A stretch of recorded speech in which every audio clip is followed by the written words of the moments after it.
उसकी बात पर सिव्यान ने उसे देखा और मन में ही खुद से कहा, क्या इस पागल की हेल्प के लिए आपको मैं ही दिखा था। उसने बेमन से रिहान की बात पर सिर हिलाया और आशु के पास चला गया। फिर उस पर अटैक करके उसे डिफेंड करने का इशारा किया। आशु धीरे से मुस्कुराई और खुद से बोली, मुझ पर हंस रहे थे ना आप, अब देखो मैं कैसे आपकी हंसी का जवाब देती हूँ। यह कहकर उसने खुद को डिफेंड करते हुए उसके हाथ को पकड़ा और अपने दूसरे हाथ की कोहनी से उसके पेट पर वार किया। कोहनी लगते ही वह थोड़ा नीचे झुक गया। तभी आंसू ने उसकी गर्दन में हाथ डालकर ग्राइंड किक मूव्स को फॉलो करते हुए एक जोड़ की किक उसके पेट में मारी। सिव्यान अपना पेट पकड़कर वहीं गिर गया। उसके मुंह से एक दर्द भरी आह निकली, जिसे सुनकर आंसू हंसने लगी और बाकी सब भी उसे देख करते हुए हंसने लगे। वहीं शिव आंसू को घूर कर देख रहा था। वह समझ गया था कि आंसू ने जानबूझकर उसे इतनी जोर से मारा है। फिर आंसू ने उसके सामने अपना एक हाथ बढ़ा दिया और उसे हाथ पकड़कर उठाने का इशारा किया। सिव्यान उसकी आंखों में देखते हुए उसका हाथ पकड़कर उठ गया और उसके एकदम करीब जाकर बोला, तुम्हें तो मैं देख लूंगा। जिस पर आंसू ने स्माइल करते हुए उसे टोंट मारते हुए कहा, रस्सी जल गई पर बल नहीं गया। यह सुनकर वह समझ गया कि वह उसे उसी दिन का ताना मार रही है। वह आशु को एक नज़र देख कर चला गया। तभी रिहान ने सबसे कहा, आज के लिए इतना ही काफ़ी है, अब आप सब जा सकती हैं। स्वाति, राहुल, सुहानी और आशु चारों ही वहां से चले गए। तभी रिहान ने उसके पीछे जा रही सीवी का हाथ पकड़कर अचानक से उसे रोक लिया। वह उसे लेकर पिलर के पीछे आ गया और उसकी कमर को पकड़ते हुए उसने अपने करीब कर लिया और फिर उसकी आंखों में देखते हुए बोला, मुझे तुमसे शिकायत है। उसकी बात पर सीवी ने हैरानी से कहा, शिकायत? कैसी शिकायत? रिहान ने उसके गाल को अपने गाल से छू लिया। उसके ऐसा करते ही सीवी की बॉडी में एक मीठी सी सिहरान होने लगी। फिर रिहान ने उसके कान में धीरे से कहा, 2 हफ्ते हो गए तुमने मुझे किस नहीं किया। यह सुनकर उसकी आंखें बड़ी हो गई और वह उसे हैरानी से देखते हुए मन में ही खुद से बोली, क्या इंसान है, यह दिन भी गिनते हैं। फिर उसने उसकी चोट पर अपने दोनों हाथ रखकर उसे जोर से धक्का देते हुए कहा, रिहान कोई देख लेगा हमें। उस पर सीवी की बात का और उसके धक्के का कोई असर नहीं हुआ और उसने एक बार फिर उसके नज़दीक आते हुए कहा, कोई नहीं देखेगा हमें। सीवी ने उसे घूर कर देखा और न चाहते हुए भी उसने रिहान की जिद को आगे झुककर उसके गाल पर किस किया और किस करके जल्दी से अंदर चली गई। रिहान के होठों पर हंसी बिखर गई। उसने अपने उस गाल को छुआ जिस पर सीवी ने उसे किस किया था। फिर वह भी अपने गाल को सहलाते हुए वहां से चला गया। 1 वीक लेटर। सेल्फ डिफेंस की ट्रेनिंग लेते हुए आज उन्हें 1 हफ्ता हो गया था। उन सभी ने इस बार हफ्ते में बहुत कुछ सीख लिया था।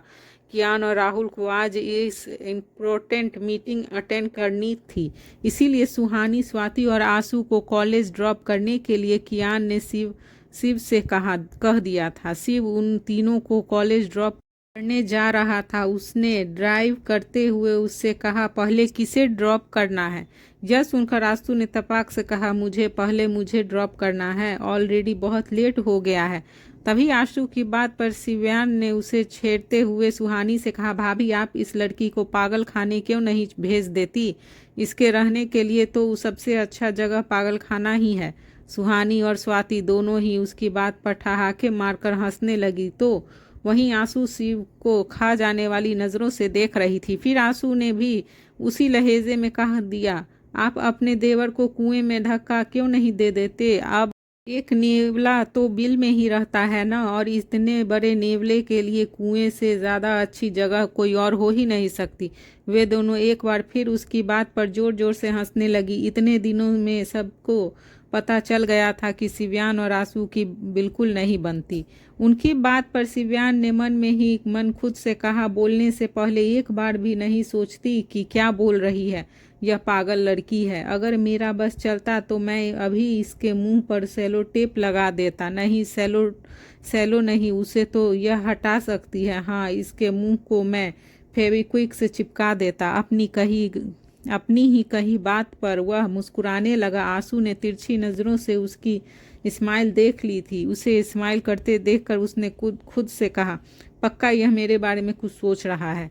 तभी उसने कार को ब्रेक लगाया और बिना आंसू की तरफ देखे कहा, चलो जाओ, आ गया तुम्हारा पागल खाना। उसने यह इतनी धीरे से कहा कि सिर्फ आंसू ने ही उसकी बात को सुना और वह उसे घूरते हुए कार से उतर कर चली गई। शिव्या ने फिर से कार स्टार्ट की और दोनों से पूछा, अब अगला नंबर किसका है? यह कहकर उसने मन खुद से कहा, अच्छा काम मिला है मुझे ड्राइवर का। यह कहकर उसे मुंह बना लिया। तभी स्वाति ने कहा, हम दोनों का कॉलेज सेम सूट में है। उसने ओके कहा और ड्राइव करने लगा। सुहानी जो अभी तक इतनी खुश थी, अब अचानक से उसका मन खराब होने लगा था। उसने विंडो का कांच नीचे किया और बाहर देखने लगी कि तभी अचानक से वह वॉमिटिंग करने लगी। उसे वॉमिटिंग करते देखकर स्वाति ने जल्दी से कहा, सुहानी तुम ठीक हो? उसने उसकी बात पर कोई रिप्लाई नहीं किया। वह अभी भी वॉमिटिंग कर ही रही थी। तभी शिव ने कार को रोड की साइड पार्क किया। फिर स्वाति ने उसे पानी पिलाया। पानी पीते ही सुहानी फिर से वॉमिटिंग करने लगी।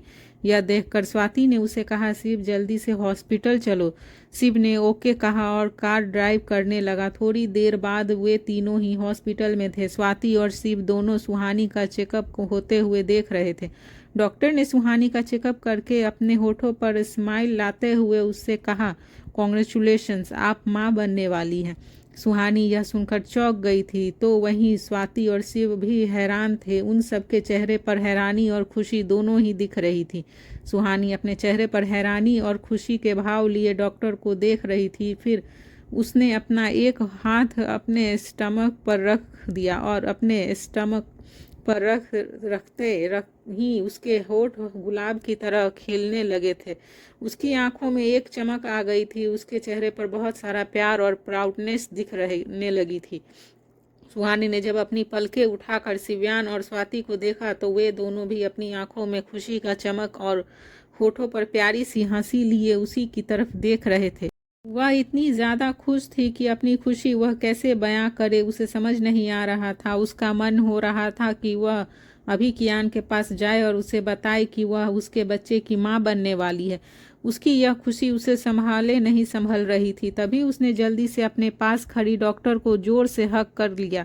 वह डॉक्टर अचानक सुहानी के उसे हक करने से उस पर गुस्सा नहीं हुई। उसे पता था कि माँ बनने की खुशी एक लड़की की लाइफ में क्या मायने रखती है।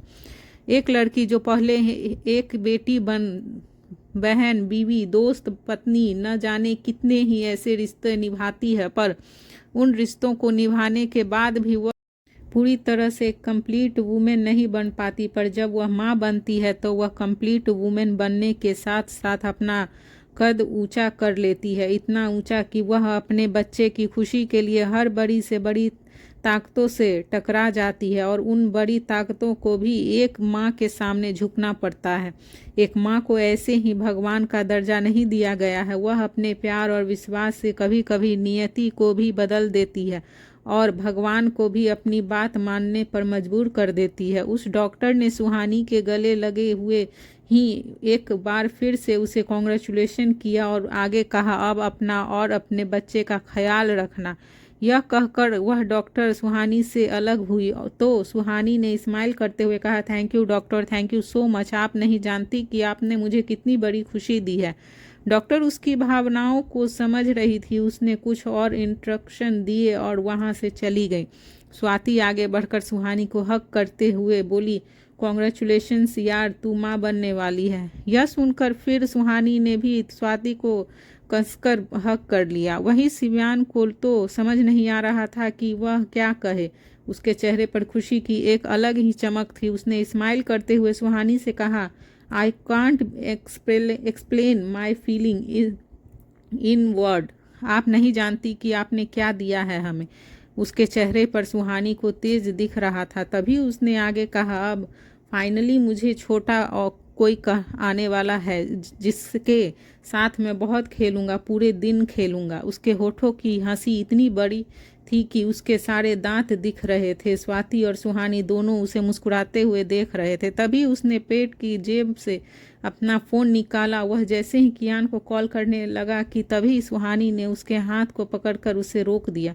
शिव्यान ने सवालिया नज़रों से उसे देखा तो सुहानी ने कहा, प्लीज़ आप लोग उन्हें अभी कुछ मत बताइए। शिव्यान ने पूछा, पर क्यों भाभी? जिस पर सुहानी ने कहा, मैं खुद उन्हें यह बात बताना चाहती हूँ। यह कहकर उसने अपने मन में ही खुद से कहा, जब आपको पता चलेगा कि आप पापा बनने वाले हैं तो मैं उस पल आपके चेहरे पर आई खुशी को देखना चाहती हूँ। मैं देखना चाहती हूँ कि आप यह जानकर कितने खुश होते हैं। यह सोचते हुए उसके गाल लाल हो गए और उसके चेहरे पर प्यार भरी मुस्कुराहट आ गई। तभी स्वाति ने कहा, फिर देर किस बात की, चलो अभी वापस विला चलते हैं और सबको बताते हैं। और हाँ शिव, रास्ते में स्वीट्स लेना मत भूलना, सबका मुंह भी तो मीठा करना है। सुहानी ने स्माइल करते हुए कहा, हाँ पर अभी क्यों घर जाना है? अभी तो वह अभी घर पर नहीं है, उसकी आज इम्पॉर्टेंट मीटिंग थी तो वह अपनी मीटिंग में होंगे। और तुम्हें भी तो कॉलेज जाना था ना?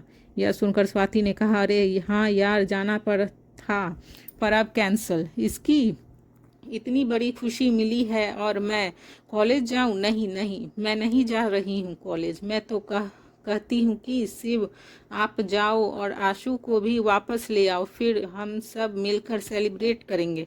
उसने इतना कहा ही था कि तभी शिव ने मन ही मन खुद से कहा, हद है यार, हर कोई मुझे ही क्यों उस पागल लड़की को लेने के लिए भेज देता है। मैं नहीं जा रहा हूँ उस पागल लड़की को लेने। वह सोच ही रहा था कि तभी सुहानी ने कहा, नहीं शिव, आप कहीं नहीं जाइए, आप पहले मुझे कॉलेज ड्रॉप करेंगे और फिर स्वाति को उसके कॉलेज ड्रॉप करेंगे। इस बारे में अब हम सब शाम को बात करेंगे। तभी स्वाति ने कहा, कॉलेज बिल्कुल नहीं। उसका साथ देते हुए शिव्यान ने भी कहा, भाभी आप अब भी कॉलेज जाएंगी? नो नो वे, आप घर वापस चलिए। दोनों की बात पर सुहानी ने कहा, मेरा आज कॉलेज जाना जरूरी है, आज लास्ट डे है प्रैक्टिकल सबमिट करने की, तो मुझे जाना होगा। यह सुनकर शिव्यान ने कहा, हाँ तो ठीक है, आपको घर ड्रॉप करने के बाद मैं कॉलेज जाकर आपकी प्रैक्टिकल सबमिट कर दूंगा। तभी सुहानी ने जोर देते हुए कहा, आप दोनों समझ नहीं रहे हो मेरी बात को। अभी तो प्रेगनेंसी का स्टार्टिंग मंथ है, मैं अभी से कैसे कॉलेज जाना छोड़ दूं? यह कहते हुए उसने कुछ और देर तक दोनों को समझाया। लास्ट में दोनों को ही सुहानी की बात माननी पड़ी। जैसा उसने कहा था शिव ने वैसा ही किया। पहले उसने सुहानी को कॉलेज ड्रॉप किया और फिर स्वाति को उसके कॉलेज ड्रॉप करके वापस आ गया।